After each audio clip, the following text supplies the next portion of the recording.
I will focus in my talk on this aspect of the 90s which has not yet been really touched upon a lot in this conference, namely this very utopian, very techno-optimistic pursuit of a relocation of artistic processes and practices and spaces to the cybernetic or virtual space in the 90s and a little bit later.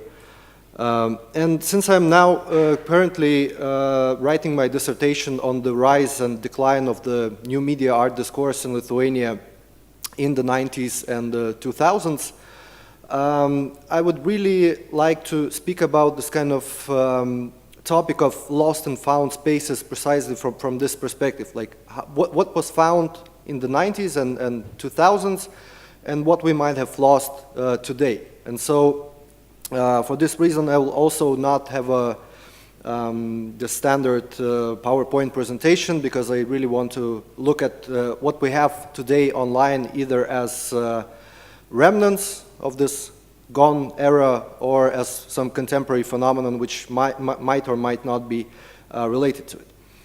But first, to kind of teleport us to that epoch, I would like for you to listen to the title of my presentation in this robot voice.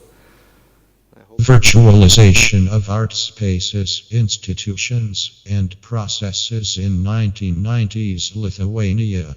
A failed project or a stepping stone?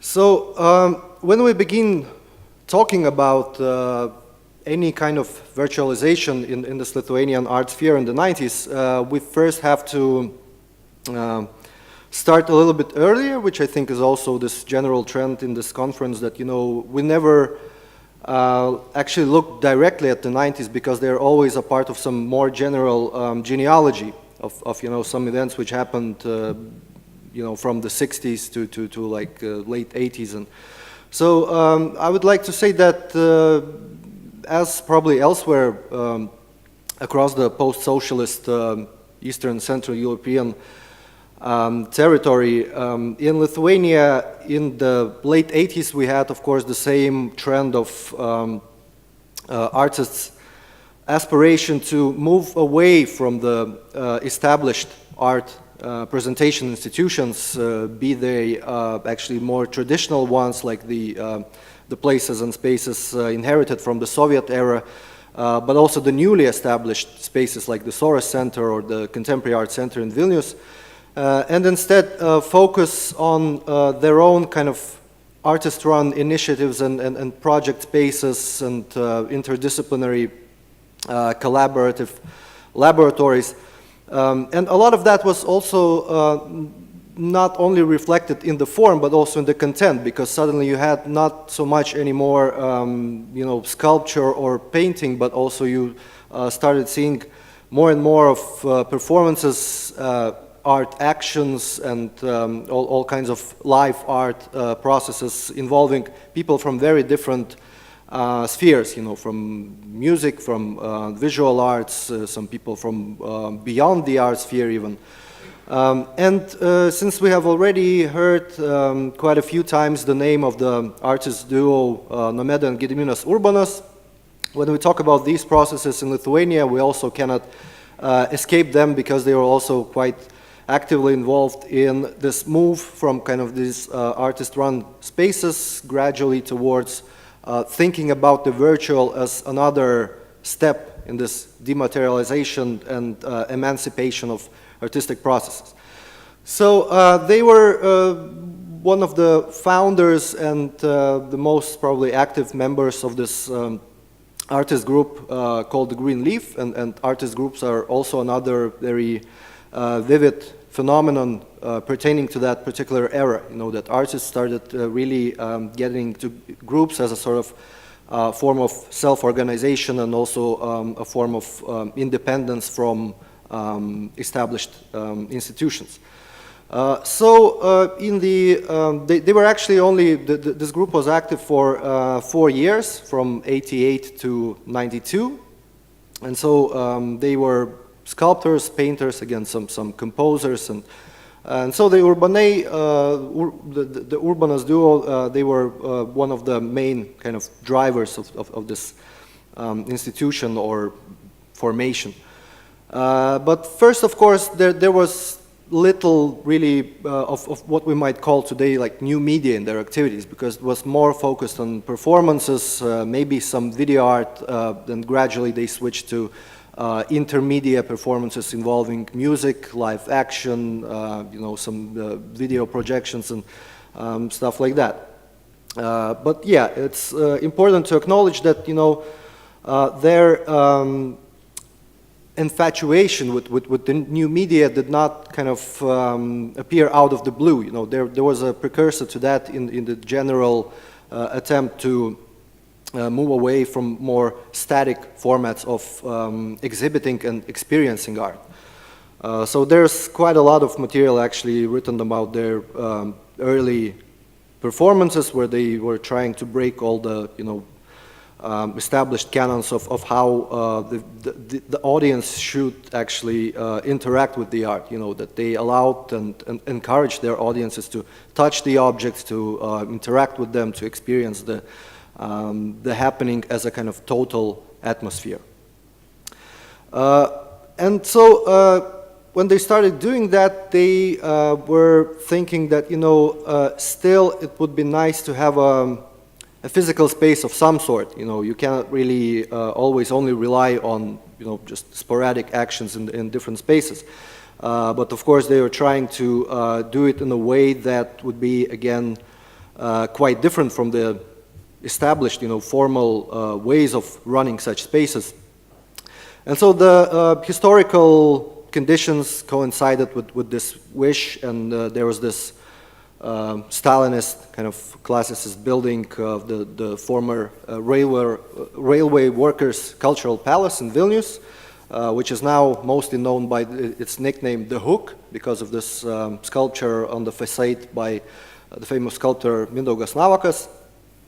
And so this empty new space, which of course needed renovation, but it was open for the artists, attracted several different groups who realized that, you know, it might be beneficial to actually collaborate on inhabiting this space, even though they might have some, you know, different artistic and ideological programs. So the two main, let's say, organizations or collectives who were active in the space were Utempus, established by the Urbanas and their fellow-minded friends, like for instance the art critic Saulius Grigoravičius and a lot of other people, and they established it as a kind of again, not really an exhibition space, not really a gallery, even though people still habitually called it that, but they prefer to think about it in terms of a laboratory, like the artist lab as this new kind of format which represents, you know, this experimental platform, which does not necessarily entail some sure results, you know, that it might produce something that is not really final, that is still open-ended and, you know, just a field for further attempts to experiment. And the other one was the so-called Arts League, who focused probably more on kind of audiovisual events, concerts by underground musicians and stuff like that. But so for those 4 years, they were cohabiting in this new space, trying to make it their own. And, you know, there's actually, the activities are quite well documented. They have this kind of document which shows all the various activities carried out by this Utempus space, all the happenings, all the actions, all the kind of temporal exhibitions and stuff like that. But actually, still, for quite a while, it was not really so much related to, again, new media in this more kind of established sense that we understand it today. So for them, probably the breaking point came around in 1994, when Gediminas Urbanas met the British curator Tracy Warr, and started contemplating this kind of conversion of this Utempus project space into a new media lab, using international resources and international networks as a kind of platform for support. Because ironically, the year 1993, when the Hook space was established and inhabited by Utempus and other organizations, was the same year when the Soros Contemporary Art Center was opened in Vilnius. And actually, it's quite also ironic that, contrary to what Carolina was, for example, saying about the other countries in the region where the Soros Foundation was actually quite actively promoting the new media centers, for some strange reason, in Lithuania, it didn't happen. Because in Lithuania, the focus was always on this Soviet-era kind of semi-official so-called quiet modernism, which was, you know, suppressed, and then finally it got this kind of a vehicle for release and, you know, the publishing of catalogs of those long kind of ignored artists. And also, over time, what you might call the mainstream kind of contemporary art discourse also took over, and the SCCA and the Contemporary Art Center both worked mostly in this sphere of more general kind of contemporary art, not really focusing on new media, although I will show some exceptions to that. So for the Urbanists and their collaborators, the only way to actually, you know, carry out this tech-heavy activity, which obviously needed a lot of infrastructure and a lot of investment into the cutting-edge technology, that required actually building a strong network for instance, in the Nordic countries. Because I think in '95 they established like an international network of Utempus patrons. So like institutions from art institutions to academic institutions who supported them and provided with some technology, communication networks, and kind of general platform. Because in one interview they recall this very strange situation that, you know, there was this whole new discourse that the society was becoming more and more mediatized and more penetrated by technology, but in Lithuania, still to send a fax, you should go to the Central Telegraph. And so also they kind of speak about this domination and monopolization of the communication resources by, again, the same, you know, state-run institutions, but also the institutions like the Soros Center. You know, you couldn't just have so easily went online and you know, communicated with the world and exhibited your kind of digital work whenever you wanted to.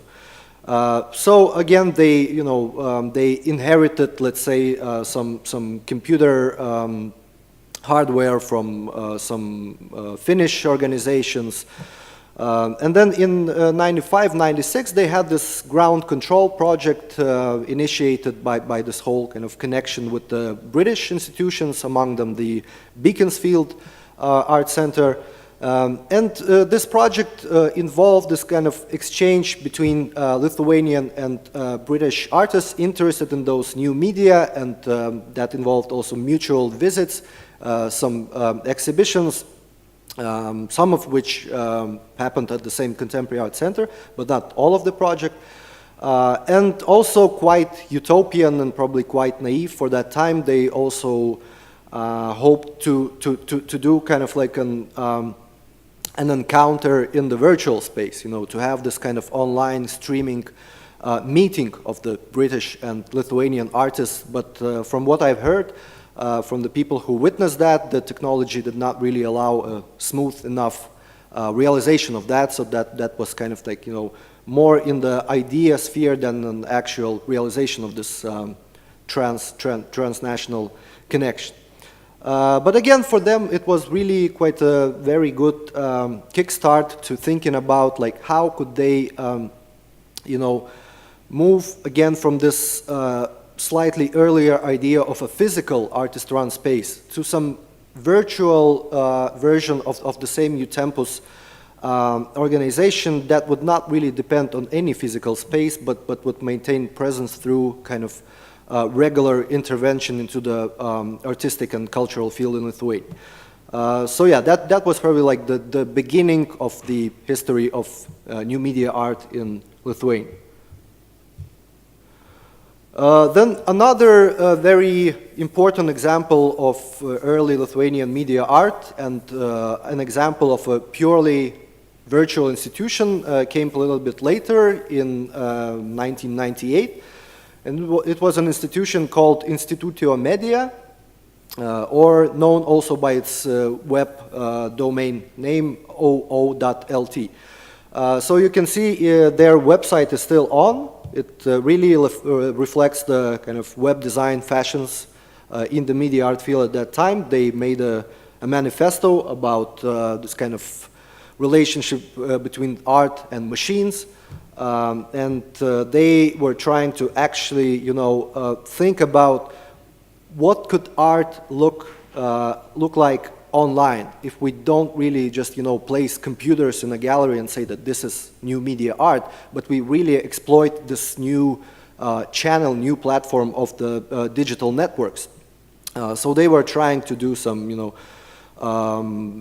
virtual online performances, but also, of course, some physical interventions in public space and stuff like that. So for them, it was already not a matter of really, trying to integrate new digital technology into the old gallery kind of white cube, but it was really an attempt to reimagine how we could show art, how we could experience art, how could we kind of access art from anywhere.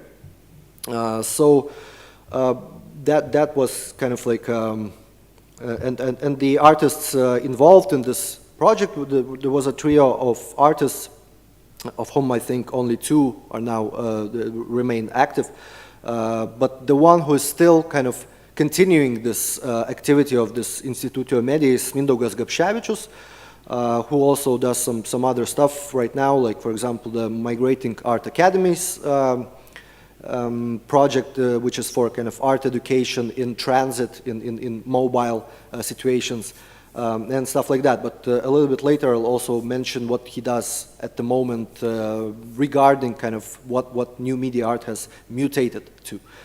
And the other ones were Kęstutis Andrašiūnas and Darius Mikšys, who represented also Lithuania in Venice, and now is kind of more associated with contemporary art, but not really media art.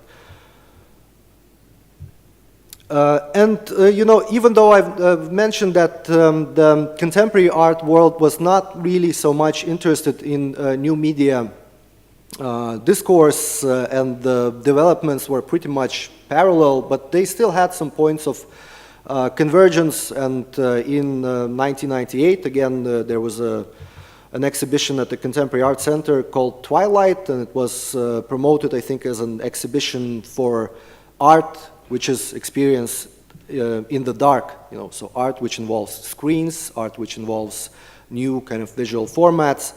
And so you could see that, again, this was really video heavy, but also you could see some computer monitors there and some degree of interactivity.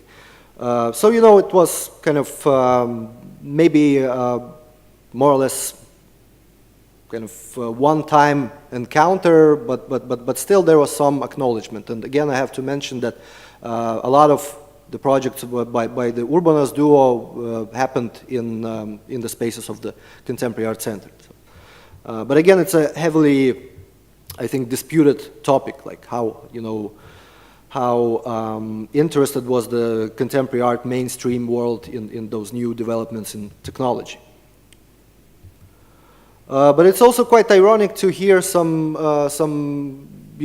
memories of that era regarding some kind of mutual misunderstandings, like who was responsible for actually this failure to develop this discourse further, and so for example the Urbanas duo in an interview in this kind of very big volume called the Independent Contemporary Art Histories in Lithuania.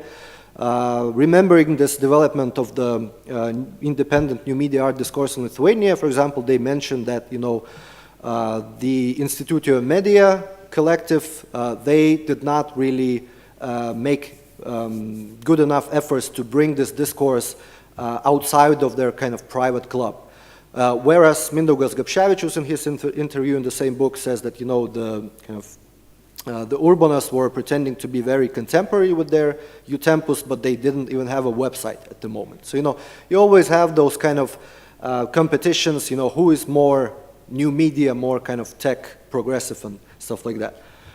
But, you know, if we switch from the 90s and go to the 2000s, which is actually, I would argue, when the new media discourse really caught up with the international situation and actually synchronized with the international discourse, which, you know, sadly Latvia and Estonia did much earlier, back in the 90s, you know, because they had the e-media lab in Estonia, and they had the RE-lab in Latvia, which later became RIXI.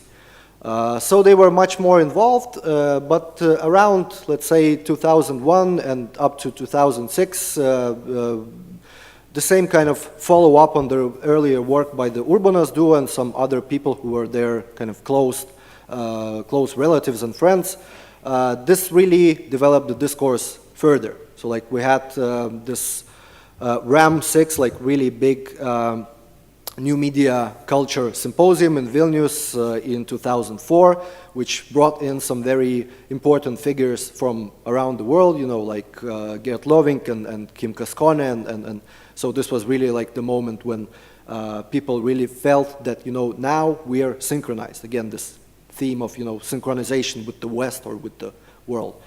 And there are a lot of other, you know, initiatives from the same period, let's say between 2004 until 2009, but they're all very closely related to what the Urbanas did, and so the people who continued their work, they were all, in a sense, disciples or, you know, students of the Urbanas in this whole new media discourse. So there was this like balsas.cc or voice.cc internet platform, you know, like a journal, but plus also a platform for exchange of ideas, exhibition of new projects and stuff like that.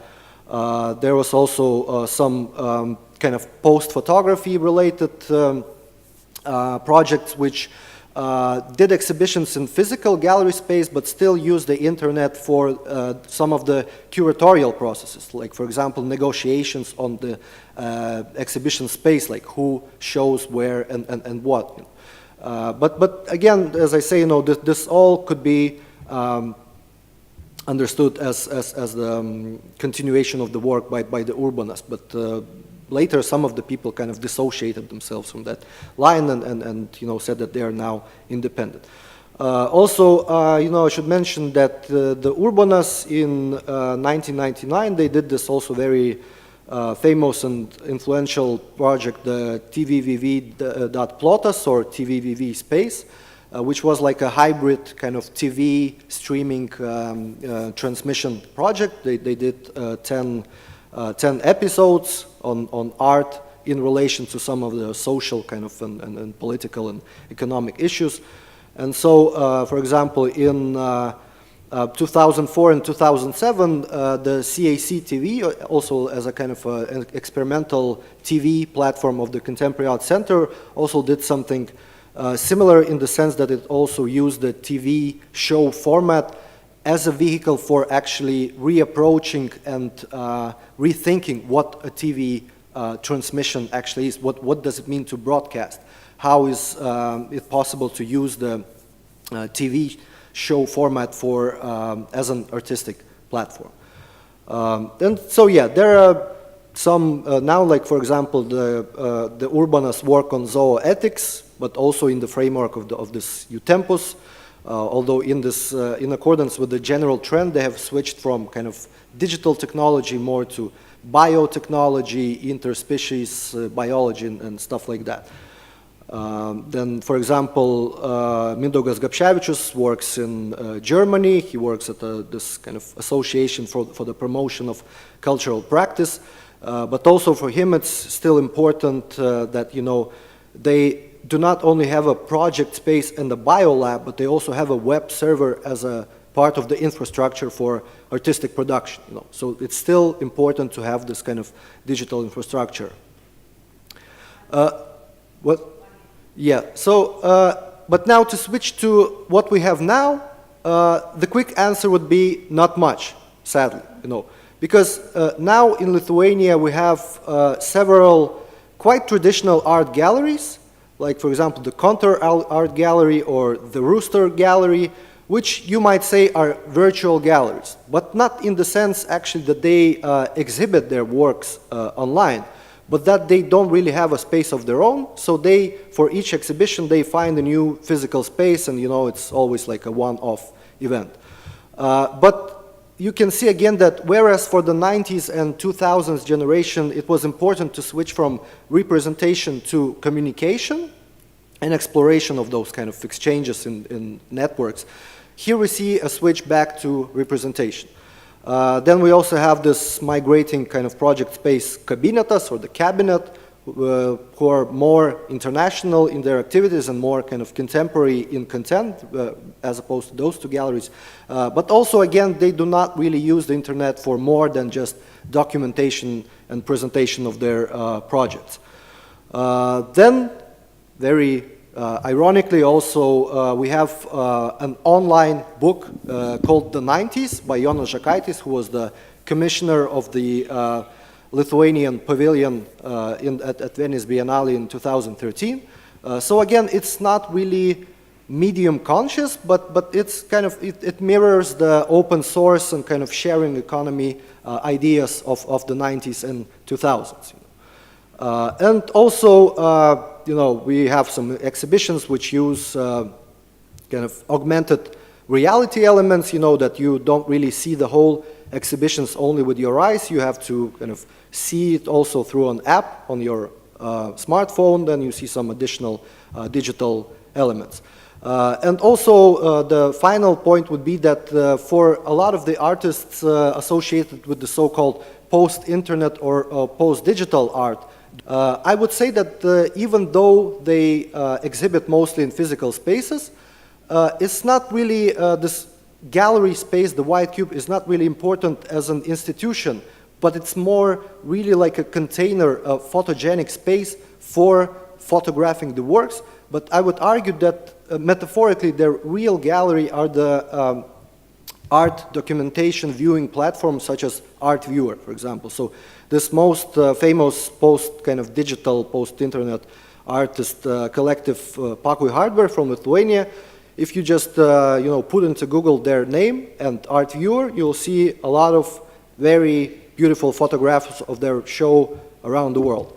And you could see that this space is really not important. The space becomes virtual. But even though they work with technology or you know, some themes related to technology, as opposed to earlier media art, they are not really interested in how technology works itself, but rather in a very visual, appealing kind of metaphorical representation of technology as a theme. So, and why this happened, you know, I think we can discuss in the questions and answers. Your time is up now. Yes, so. But just one final point is that you know, the most popular explanation for why artists working with technology today have returned to the physical space is that we live in a world where the internet, the digital, the virtual does not exist anymore as something separate from the physical. You know, it's like our second nature that we live in every day. So there's no point really to explore the virtual as something that you have to log into, you know, and go online. So that would be the main kind of statement. Thank you.